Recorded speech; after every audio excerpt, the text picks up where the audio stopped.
qilayotgan edik, M8 ni qanaqa yutib olsak bo'ladi deb, mana hozir bitta qaror chiqardik. Sharti qanaqa bo'lyapti? Kreativ video tayyorlash kerak. Ya'ni soni nechtaga kelishdik? 15 ta.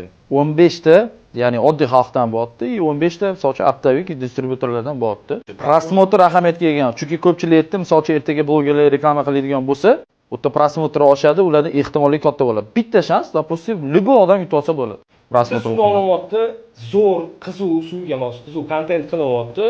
O'sha odamning prosmotri qancha bo'lishidan qat'iy nazar, sizning profilingizni o'sha Shoh aka yangi profilingiz aka o'tirib отметка qilyapti. O'sha yerdan 15 ta odamni tanlab olasiz. Keyin bu yerdan distributorlardan 15 ta odam tanlab olasiz. Eng qizig'i, mana kelishganimizda, ya'ni yolg'on aralashmasligiga, hammasi nima deydi, ochiq oydin bo'lishiga biz mashinani qo'yamiz. O'sha insonlar har bittalari, misol chaqiriladi, chaqirilgandan keyin mashinani ushlab turishadi. Prямой efir bo'ladi. O'sha prямой efirda shu odamga beriladi. Eng optimal variant shu bo'lib qoldi. O'sha oxirgi ushlab qo'ygan odam qotadi. Xuddi shunaqa qilishgan o'zi. Farqi yo'q. O'sha odam oladi.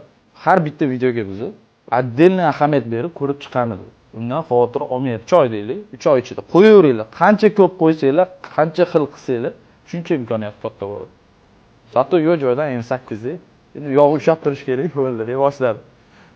Tak получается. Hammaga olar, rosiylar,